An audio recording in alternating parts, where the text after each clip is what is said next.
안녕하세요. 우리 지혜로운 황혼 채널 구독자 여러분, 그리고 오늘 처음 오신 분들도 모두 환영합니다. 요즘 말이죠. 온라인이나 뉴스에서 이런 얘기들 때문에 난리도 아니에요.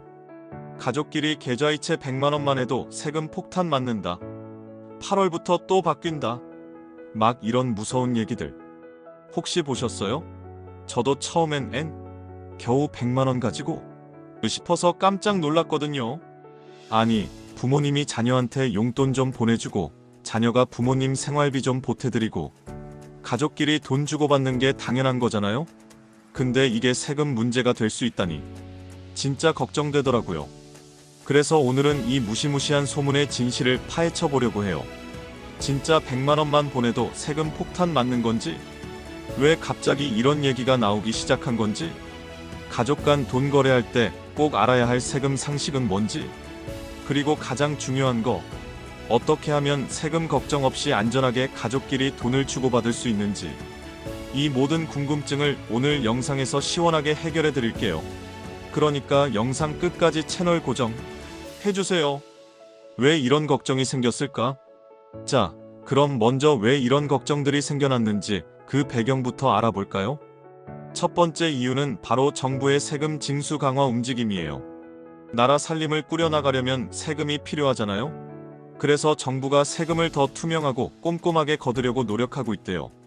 그리고 두 번째, 이게 진짜 중요한데, 바로 AI 기술의 발전 때문이에요. 요즘 국세청에서 AI를 활용해서 사람들의 금융거래를 분석하는 시스템을 도입하고 있대요. 예전에는 일일이 사람이 확인하기 어려웠던 수많은 거래 내역들을 AI가 순식간에 분석해서 수상한 패턴을 찾아내는 거죠. 예를 들어 소득이 거의 없는 자녀의 계좌에 부모님으로부터 주기적으로 큰 금액이 입금된다거나 출처가 불분명한 돈이 갑자기 들어왔다가 나간다거나 하는 패턴들을 AI가 귀신같이 잡아내는 거예요.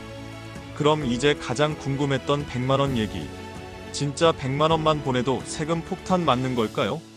결론부터 말씀드리면 단순히 100만원을 보냈다고 해서 바로 세금 폭탄을 맞는 건 아니에요. 휴, 다행이죠? 하지만 왜 이런 얘기가 나왔냐면요. 아마도 반복적인 소액 이체 때문일 가능성이 커요. 한 번에 큰 금액을 보내면 당연히 눈에 띄겠지만 매달 100만원씩 혹은 몇십만원씩 꾸준히 보내는 경우 이게 쌓이면 꽤 큰 금액이 되잖아요. AI는 이런 반복적인 패턴을 놓치지 않고 잡아낸다는 거죠. 그리고 또 하나, 2025년 6월부터 뭔가 바뀐다는 얘기도 있죠. 일부 정보에 따르면 2025년 6월 15일부터 100만원 이상 송금 시 신고 의무가 발생할 수 있다는 내용도 언급되고 있어요. 이게 정확히 어떤 내용이고 어떻게 적용될지는 좀 더 지켜봐야겠지만 확실한 건 금융거래의 투명성이 점점 더 강화되고 있다는 거예요. 그러니까 100만원이라는 금액 자체보다는 어떤 돈을 왜 누구에게 얼마나 자주 보내는지가 훨씬 중요하다는 거요. 가족 간 증여세, 이것만은 꼭 알자. 자, 그럼 이제 가족 간 돈 거래에서 가장 중요한 증여세에 대해 알아볼게요. 증여세는 가족이나 친척처럼 가까운 사람에게 재산을 공짜로 줄 때 내는 세금이에요. 돈뿐만 아니라 부동산, 주식 같은 것도 다 포함돼요. 근데 걱정 마세요. 가족이라고 해서 10원만 줘도 세금 내는 건 아니에요. 나라에서는 가족 관계에 따라 일정 금액까지는 세금 없이 줄 수 있도록 증여재산 공제라는 걸 해주고 있거든요. 표를 보면서 설명해 드릴게요. 배우자 부부 사이에는 무려 6억 달러까지 세금 없이 줄 수 있어요. 와우. 직계존비 속 부모 마이너스 자녀, 조부모 마이너스 손주, 부모님이 자녀에게 또는 조부모님이 손주에게 줄 때는 5천만 달러까지 공제돼요. 다만 자녀나 손주가 아직 미성년자라면 2천만 달러까지 공제된답니다. 기타 친족 형제자매, 사촌 등 그 외 친척들에게 줄 때는 1천만 달러까지 공제받을 수 있어요. 여기서 진짜 중요한 포인트. 이 공제 한도는 10년 합산이라는 거예요. 예를 들어 부모님이 성인 자녀에게 오늘 5천만 달러를 증여해서 공제를 다 받았어요. 그럼 앞으로 10년 동안은 부모님으로부터 추가로 돈을 받을 때 공제를 더 이상 받을 수 없다는 거예요. 10년 동안 받은 모든 증여 금액을 합해서 5천만 달러가 넘으면 넘는 금액에 대해 세금이 붙는 거죠. 할아버지, 할머니한테 받는 것도 직계존속이라서 부모님과 합산해서 5천만 달러 한도라는 점도 기억해야 해요. 그럼 모든 돈 거래가 다 증여일까요? 아니에요. 생활비, 교육비, 치료비처럼 꼭 필요한 돈을 그때그때 보내주는 건 사회통념상 인정되는 범위 내에서는 증여로 보지 않아요. 예를 들어 대학생 자녀에게 매달 생활비를 보내주거나 아픈 부모님 병원비를 대신 내드리는 것 같은 경우요. 하지만 이게 너무 과도하거나 생활비나 교육비 명목으로 받았는데 그 돈으로 명품을 사거나 투자에 쓴다거나 하면 문제가 될 수 있겠죠? 목적에 맞게 사용해야 비과세 혜택을 받을 수 있다는 점 잊지 마세요. 세무조사는 왜 나올까? 그럼 국세청은 어떤 경우에 이 돈 좀 수상한데? 하고 세무조사를 나올까요? AI가 잡아내는 수상한 패턴들은 어떤 게 있을까요? 몇 가지 대표적인 위험 신호를 알려드릴게요. 갑자기 큰 금액이 오가는 경우, 소득이나 재산이 많지 않은 사람의 계좌에 갑자기 몇 천만 원, 몇 억씩 큰 돈이 들어오면 당연히 의심하겠죠? 소득이나 재산에 비해 과도한 금액 버는 돈은 많지 않은데 계좌에 돈이 계속 쌓이거나 비싼 집이나 차를 산다거나 하면 이 돈 어디서 났지? 하고 보게 되는 거예요. 반복적인 소액 이체 아까 100만원 얘기처럼 한 번에 큰 금액은 아니더라도 매달, 매주 꾸준히 돈이 오가면서 쌓이는 경우도 AI가 패턴으로 인식해서 잡아낼 수 있어요.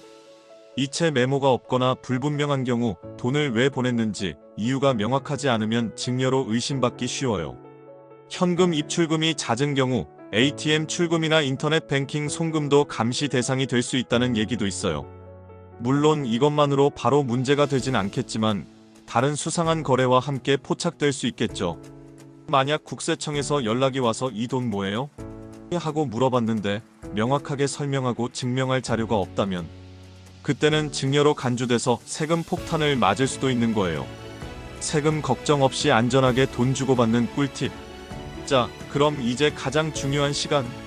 어떻게 하면 세금 걱정 없이 안전하게 가족끼리 돈을 주고받을 수 있을까요? 제가 꿀팁 몇 가지 알려드릴게요. 증여재산 공제 한도를 똑똑하게 활용하세요. 10년 합산 공제 한도를 잘 기억하고 그 범위 내에서 계획적으로 증여하는 것이 좋아요. 예를 들어 자녀 결혼 자금이나 주택 구매 자금을 미리미리 조금씩 증여하는 식으로요. 돈 보낼 때 이체 메모를 꼭 남기세요. 생활비, 용돈, 병원비 등 돈을 보내는 목적을 명확하게 이체 메모에 남기는 습관을 들이세요. 생활비 6월분, 엄마 병원비 이런 식으로요. 증빙 자료를 잘 보관하세요. 생활비나 교육비처럼 비과세 항목에 해당하는 돈을 주고받았다면 그 목적을 증명할 수 있는 자료 예 병원 영수증, 학원비 납입 증명서 등을 잘 보관해두는 것이 좋아요. 빌려주는 돈은 차용증을 꼭 쓰세요. 가족끼리 돈을 빌려줄 때도 반드시 차용증을 작성하고 실제로 이자를 주고받는 내역을 남겨야 해요. 그래야 나중에 이거 빌려준 돈인데요? 하고 증명할 수 있거든요.